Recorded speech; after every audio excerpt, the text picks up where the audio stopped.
Alabama made their move, and it's going to be Nick Sheridan as the offensive coordinator. But I think Alabama fans are a lot more concerned about who the offensive line coach is going to be after all of the trouble last year Alabama had protecting the quarterback. We're going to talk about guys from the past and what Alabama needs to bring to the table in the future. Thanks for hanging out with us here on the Bama Tailgate YouTube channel. Make sure that you guys like and subscribe. Give us a thumbs up. That's a way of saying roll tide. Let's get this thing started. Here's your invitation to the Bama Tailgate YouTube channel.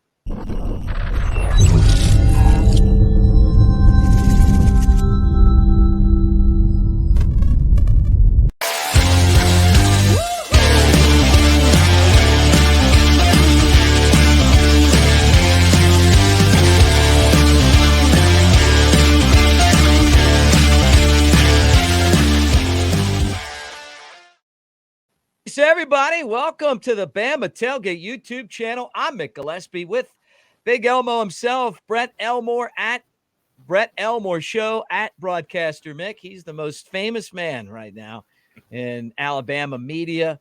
I'm just a guy trying to talk Alabama football on a daily basis. But I guess the first thing we need to do before we get into the offensive line and the future for Alabama as far as blocking goes is ask you what the latest is on the radio station in the tower, because I know in the comment section, a lot of you guys have heard that Brett's tower and transmitter were stolen. And there's been, I don't know if I wouldn't use the term massive manhunt because you got to have somebody out there doing that. But we've all wondered what's going on. Well, we got some pretty good leads, and the investigators are following through with all those. And obviously, yeah, this has been an international story, so they're getting a lot of tips and a lot of leads. It's sort of filtered through all that, but hopefully, I've got my fingers crossed. Some things will happen this week where we'll get back on the air, at least with a Band-Aid, until we're able to get back to 100%. But I'm optimistic, and we're going to make it. So I appreciate everyone's thoughts, including yours, Mick. Yeah, so what's the station, and people can still listen to it online, right? Yeah, WJLX1015.com. Listen to it there. Yeah, we're still streaming our programming until we get back on the air. All right. Well, good luck with that, man. And we're all pulling for you. And it's been really cool watching the nation, man. It's been on national news, international news, really, because this is such a rarity. But hopefully it all gets resolved sometime soon. So, all right, let's talk Alabama offensive line, because just reading the comments in the comments section, people were more concerned about Scott Huff leaving for Washington, right? The Seattle Seahawks, than they were about Ryan Grubb, right? And the reason why is that Alabama wanted to bring in that guy who had the Joe Moore award-winning offensive line, an offensive line that could block. They went out and they got the center off of that team, and that's a start because that was a real weak point for Alabama last year with all of the bad snaps. It's going to be a different offensive line. Caden Proctor obviously transferred, get an NFL draft and all that stuff. So it's not rebuilding. It's what you do in college football. But the offensive line coach here is a huge priority for this team. Yes, it is. And, of course, the coach who's going to lead that unit is very important. We know, and you mentioned it in the intro, the struggles that the team had last year. You mentioned some of the holes that we filled, like at center. I do think this may be the most important hire, and most of the fans kind of feel that way because this is Alabama football. We like to dominate in the trenches. The old school fans and me too, and right. we love to dominate at the line of scrimmage, push people around, and we didn't have that, and it was exciting to bring that from Washington. By the way, I was on the air this morning with a morning show in Seattle, and they were talking to me about us hiring Coach DeBoer down here at Alabama. They really miss that guy. But back to the line, that Washington line last year won the Joe Moore Award. the best unit in college football as far as an offensive line is concerned. But Alabama's done that too in the past a couple of times, 2015 and 2020. And 2020 has been too long ago. We need to get that unit back up to par because, yeah, you're right. Couldn't protect the quarterback, had snap issues. We had a lot of problems on the offensive line, and that has to be solved. So who do you get?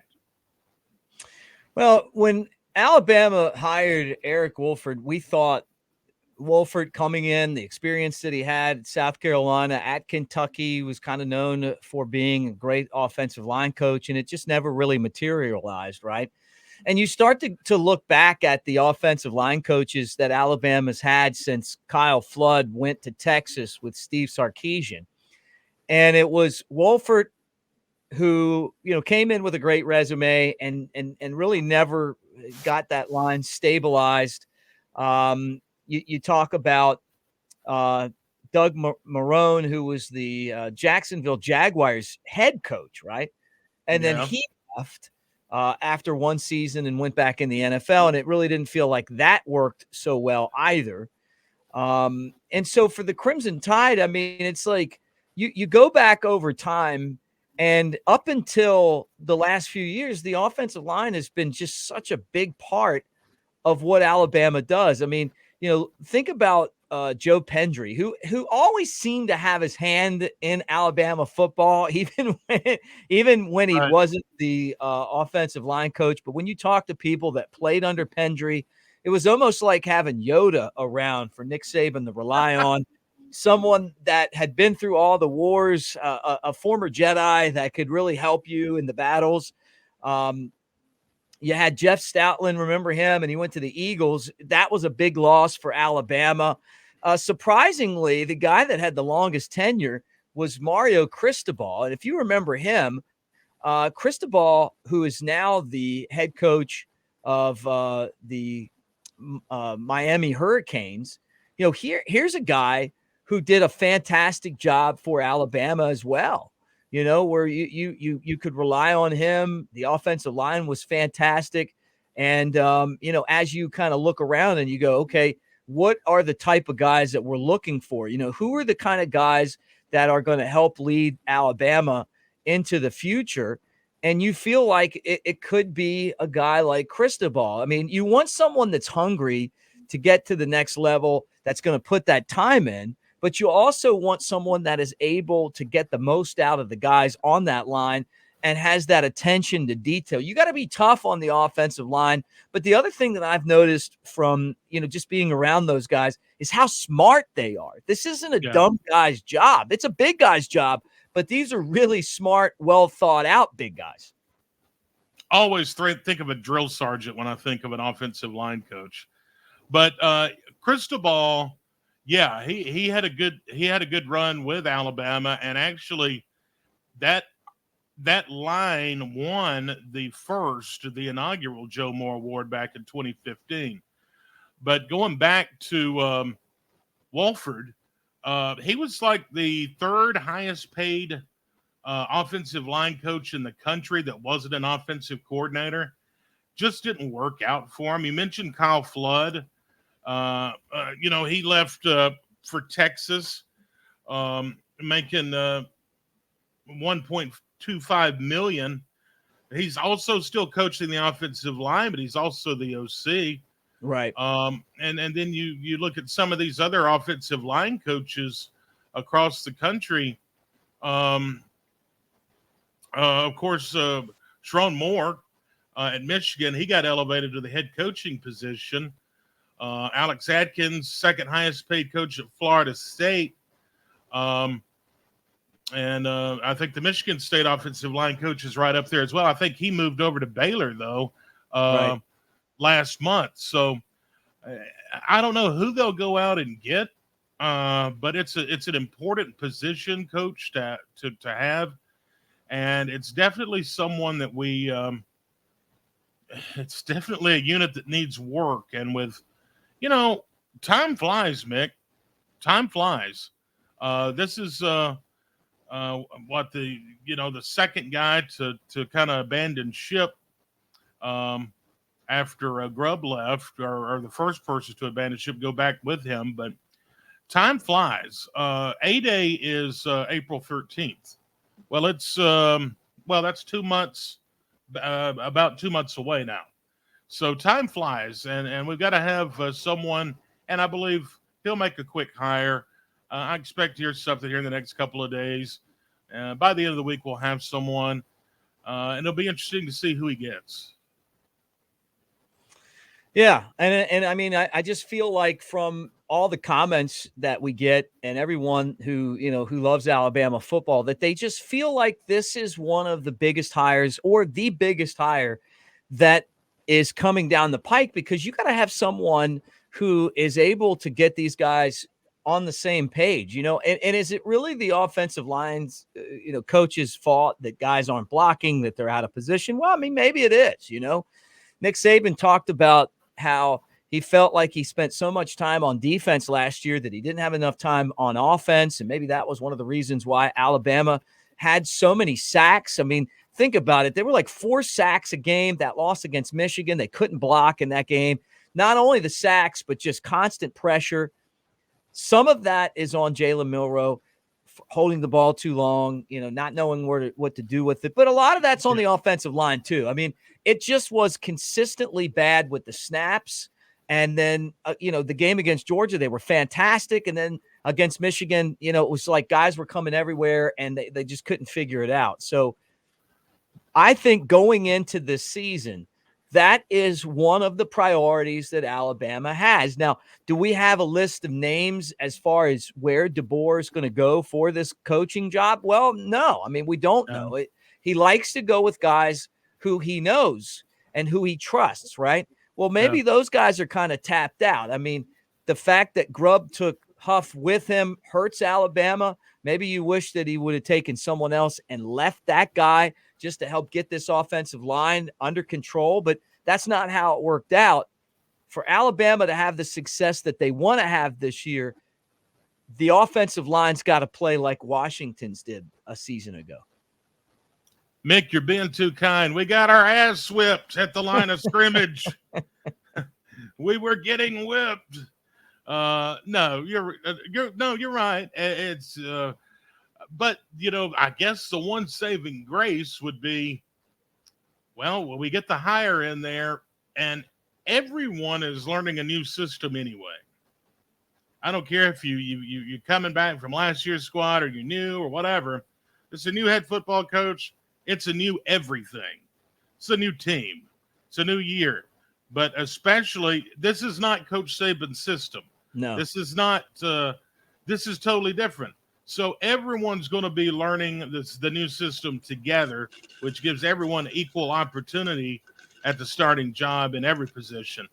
But as you look at this offensive line, you're right. It's important. It's vitally important because you've got to win in the trenches. You've got to win in the trenches, and that is Alabama football. Defense, winning in the trenches, and it's an important hire. And it's a hire that I hope he makes a great move at, and I think he will. And once again, going back to, I have a lot of faith in DeBoer. Well, it's going to be different because what you saw with the Washington offensive line is that they were more athletic and not as big as Alabama's line, right? Yeah. Alabama under Coach Wolford, they wanted to kind of be road graders, big guys that could push. And the running game worked last year. It's too bad that they didn't use it enough in the game against Michigan because it was there all season when they wanted to run the ball. They were able to do so. And I felt like part of the reason that they lost that football game was that they got away from the run. But this is a different offense. It's going to be a lot more passing than running the ball, which I don't think anybody has a problem with. Just because you remember what Alabama did under Steve Sarkisian, under Mike Loxley, under Lane Kiffin, they were able to move the ball and have a lot of success throwing and running at the same time. And don't forget, Washington was very effective running the ball, but it was kind of pass first, run second, and they had the most effective passing game in college football. They had an offensive line that blocked really well, but they weren't as big. They were more athletic. And that's probably going to be a little bit different than what they were recruiting before DeBoer got there. But not to say that he's going to be able not look at this roster and figure out exactly how to put together a group that works in tandem. But getting this coach right is, to me, and to a lot of the people that watch this show, vitally important. And I think that's the bottom line. That is the bottom line, and that's a good one. And maybe, like I said, we don't have a list, but maybe some of the viewers do, and they can leave it in the comment section. We can look through them and see who would be a good choice, because your guess is as good as mine. We'll start getting some names, right? Oh, and we'll have some candidates. We'll have a list of candidates here really soon.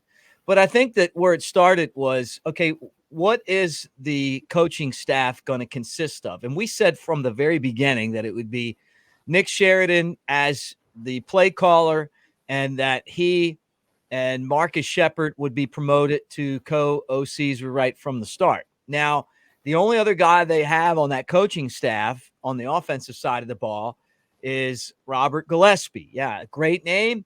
I'm not related, but we should be cousins, right? And so I'm pulling for him. He's a holdover from Coach Saban's coaching staff. And, and we'll kind of see exactly where things go from this point on. And what my hope is for Coach DeBoer is, I just hope that him and his staff realize how important it is to dominate recruiting in the state of Alabama, Georgia, Mississippi, and Louisiana. I hope that they don't get there and fall in love with all of these players from across the country and forget that we've got to lock down the borders. So with these hires, you've gone out and you brought all these outsiders in, and that's not a bad thing. But you better take care of your home state first. And that's a message that Brian Harsin never got. And for Alabama to be successful, as excited as I am about having Coach DeBoer, but the GM of recruiting, get this message: you better take care of the guys at Alabama. And the other thing is that if you decide not to offer some of these guys that have been given scholarships from Nick Saban, just know that you might be burning bridges at those high schools. And people in Alabama have a long memory, so this is an opportunity with these coaches that you got to replace to get people that know the South. And believe it or not, college football players come from the South. I know you get them in California and Texas, which Texas is the South, but you look at on the map where that density of college football comes from, and look where all the national championships really have been won besides this year, and you're going to see that it's in the South. So you got to lock those borders down. And what I'm hoping, get somebody that can coach the hell out of the offensive line, and get someone that knows the players in the South and knows how to recruit those guys, and you guys make those a priority, and you're going to have a great program moving forward, just like Coach Saban. That's the message for today. As things progress, we'll jump on there, Brett. Preach, brother Gillispie, preach. You have brought the heat today. And there's a reason why. I hope that somebody hears me there. So it's just a warning bell. Boom, boom, boom. Right. That's right. Don't F this up, friends. That's right. That's right. Been around a long time. You're 100% right, Mick. You are, though. You're 100% right. Been around a long time. A long time. And I'll tell you what, the thing that will derail these guys and this coaching staff is if they think they're going to go get guys out of Mater Dei and all these other high schools across the country and not take care of what we do here in the South, in Alabama, Tennessee, Georgia, Mississippi, Louisiana, and follow the footprint that Nick Saban laid down, and you're going to be all right. Brett, thanks for hanging out. Let me remind everybody that we're brought to you by Pearl River Resort over in Choctaw, Mississippi. Pearl River is fantastic. We got, sold out. You can't get tickets for Ron White, so let's not talk about that. But you're a big Kool and the Gang guy. You play it on WJLX all the time, the Kool and the Gang. Well, they're going to be there soon. Brian McKnight's going to be there soon. So you got a lot of cool concerts coming up. They celebrate 30 years at Pearl River Resort over in Choctaw, Mississippi, Philadelphia. Hey, and guess who else is going to be there? I found out on their Facebook page today. Who's that? Lone Star. Yeah, Lone Star. Yeah. I've heard, I know the lineup all the way through. I don't know what they've released yet or not. Yeah. So I've got to be careful about tipping off people. All I can tell you is keep an eye out, because the concert series at Pearl River this year to celebrate 30 years there is unbelievable. It's unbelievable. It's like a halftime show of the Super Bowl of events. So just keep an eye on that. Don't forget about Timeout Sports Lounge in the Golden Moon Casino, Vegas-style sports lounge there. Don't forget about table games and slots, Dancing Rabbit Golf Course. It's the Augusta you can play. They got a spa, water park, all of that stuff at Pearl River Resort. And we're going to go there on the 4th of July weekend. We're going to do some shows from there, and we're going to enjoy 30 years and a big celebration from the casino. All right, Brett, great seeing you. Thank you, guys. Get in the comment section. Tell me what you think. Maybe some candidates that you would like to have come to Alabama. You know that they've got the money to go out and get the best, and now it's time to deliver. But this is one coaching job that you just don't want to mess up on, and when you and just running through them one more time. I'm just going to run through the list one more time before we get out of here. Joe Pendry, Jeff Stoutland, Mario Cristobal, Brett Key, Kyle Flood. And then all of a sudden, after Kyle Flood, you had Doug Marrone, who was an NFL head coach, didn't work. Eric Wolford, who's a good coach, but didn't work. Alabama's got to find someone like a Joe Pendry, like a Mario Cristobal. They've got to get one of those guys back and start dominating in the trenches again, snapping the football right, blocking. That's how they're going to get back to being a national champion, not just making the college football playoff. For Brett Elmore, I'm Mick Gillispie. Thanks for hanging out with us, guys. And a hearty Roll Tide.